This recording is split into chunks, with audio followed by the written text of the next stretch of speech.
Hi guys, I'm going to be reviewing Miller's Fortune, and you can't see crap in this dim lit situation here. Black bottle, black label, you can kind of make it out there. But anyway, here's the deal with this. You know, if you've started watching some of the beer reviews and stuff, I really only review some of the macro brews or micro brews stuff. You're not going to see me review like Budweiser, you know, some of the other Miller stuff, Heineken. You know, I don't have any interest in those beers because I've had those. You know, growing up, barbecues in Jersey, little sip of this, little sip of that. Ugh. I hated beer for a long time.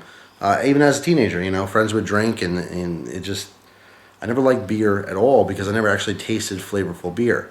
And recently, you know, in getting in beer and stuff like that, getting into the hobby of beer anyway, I watched Beer Wars with Christina, and that was a really cool, eye-opening thing. I didn't really understand how some of the, you know, the business behind closed doors works with beer. So first of all, if you're even remotely interested in beer, even if you're not, it's a very fascinating documentary. Watch Beer Wars. It was really good. But I never liked like Anheuser-Busch to begin with. I love their commercials. Don't get me wrong, their Super Bowl commercials, the best. But besides that, I never liked their beer, and I never liked how, you know, they're a conglomerate corporation, you know, like Walmart or anything like that. And after watching this documentary, I like them even less. So I never thought they made a great product to begin with, and now I hate them because they're a massive conglomerate corporation. And they're bullies to the little guy, you know, the mom and pop shops of the world. But anyway, long story short, I normally wouldn't review something like this, but I kept seeing the commercial over and over again for Miller Fortune and how great it was. And so I saw in the store, I had to get a 6-pack just to try it. And it's super cheap. It was $6.50 for a 6-pack. And in trying these microbrews and stuff like that, much more expensive. I'm not used to buying cheap beer, and this was super cheap beer. So anyway, this is actually the last one in the 6-pack, so I'm very familiar with this beer at this point, and I have a lot to say, but I wanted to open a fresh bottle for you and do a review the right way. So this is Miller's Fortune. This comes in at 6.9% ABV, which is definitely higher than a lot of the other beers out there.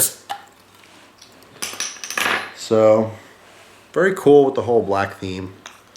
You know, a little spade underneath the cap. Alright, so the smell. The smell's not that bad. It smells like a lager.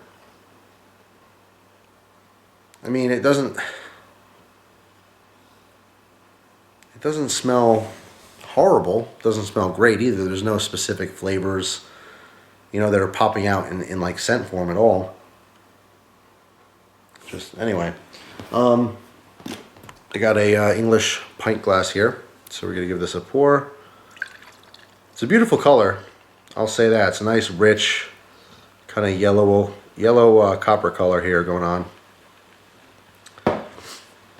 It's nice and clear. Nice, nice size white head on this. Smells about the same in the glass. Doesn't smell off-putting at all, really. Just smells like beer, like a lager. But anyway, going back to the Beer Wars, you have to watch that. If you're, like I said, if you're remotely interested in beer, it's a must-watch documentary. It was really well done. It's a really good peek inside the industry, the beer industry, and some of the bullying that goes on. Yeah, I learned a lot. And after watching that, me and Christina ended up looking up Anheuser-Busch and seeing exactly how many companies they really own. Did you know Anheuser-Busch owns Stella Artois? I like Stella Artois. It's a pretty decent beer. It doesn't mean they're manufacturing it, but they do own the company that does. It's just interesting. What was the other one? Shock Top. Anheuser-Busch owns Shock Top as well. I recently tried one of those, and I didn't like it. Just after a while, it got really nauseating and sickening. But anyway, highly recommend that documentary, so check that out. So back to Miller Fortune. I've had Miller before, hated it. I think of all the styles of Miller beer, that if I had to pick one I like the most, it'd probably be Miller High Life. But it tends to be just a slightly more expensive than the other ones, and even at that, I'm not a huge fan. It just happens to be the least disgusting, put it that way. But anyway, nice crystal clear beer here. So let's give it a taste.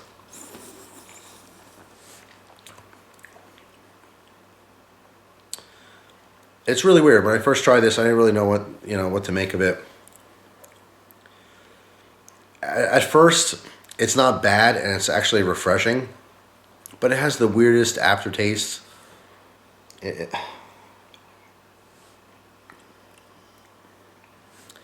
has like a metallic, grassy,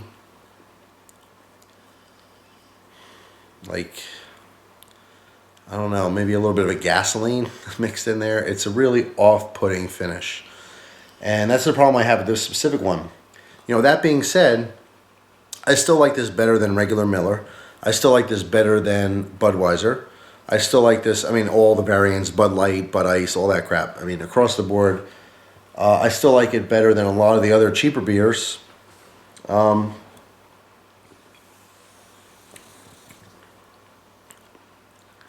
don't know, it's just, honestly, it's not that bad until you swallow it. Once you swallow it, the aftertaste is very, very strange. Very off-putting. You taste a little bit of the hoppiness. Very, very little though. Very little. It's almost not bitter at all. You taste malt in here. I think if anything it's malt dominant. But it's not a very good version of malt flavor. I like malt a lot. But this isn't, I think, a good representation of that.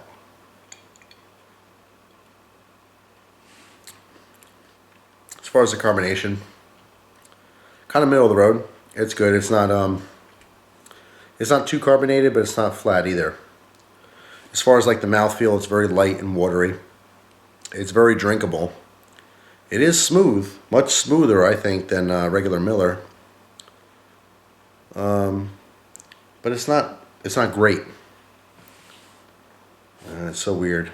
It's hard because I've experienced so many really tasty, flavorful beers that really lead to a really nice experience. And then going back to something like this, it sucks. But I'm keeping an open mind, and I'm directly comparing this beer with other cheaper beers of its kind. That being said, for $6.50 for a 6-pack, it's not bad. It's not bad at all. It's just not good either. The aftertaste throws me so much. If it didn't have this aftertaste, I would honestly say it's probably a good choice for a cheap beer, but the aftertaste is funky. It is funky.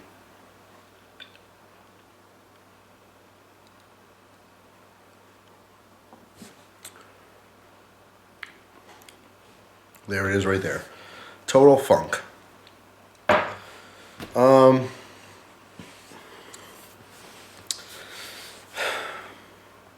I'll say this. If you're a regular Miller drinker, you drink Miller Draft or whatever, and that's a regular beer for you, or if you're someone that, like, let's say you're just a hard-working, blue-collar guy, and you drink beer just to relax, and you really don't care so much the flavor of it, and you'll bounce around with whatever's cheapest, definitely for you, because it ain't half bad.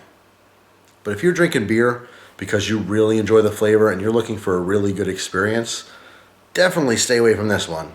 Just like all the other giant beers, Anheuser-Busch, all the Miller stuff.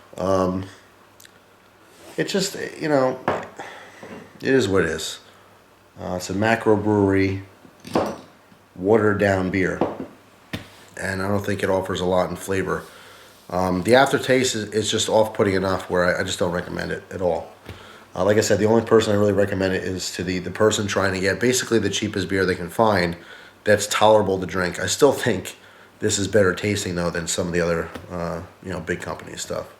So I guess if you're drinking to get drunk, it ain't a bad choice. If you're drinking for flavor and the experience, don't get that. You'll be highly disappointed. So that is my opinion of Miller Fortune.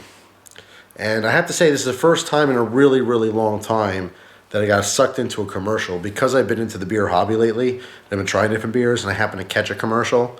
Like the other one, I don't know if the order I'm posting videos, but Samuel Adams Rebel IPA. Saw the commercial. Ooh, cool. I'll go try it out. Much more pleasant experience than this. But, excuse me, yeah, first time in a long time where I saw a commercial and it made me want to buy something. And full regrets in buying this, but at least I can get a review done. So that's all. Thanks for watching. Hope you guys have a great day, and I'll see you soon. Take care.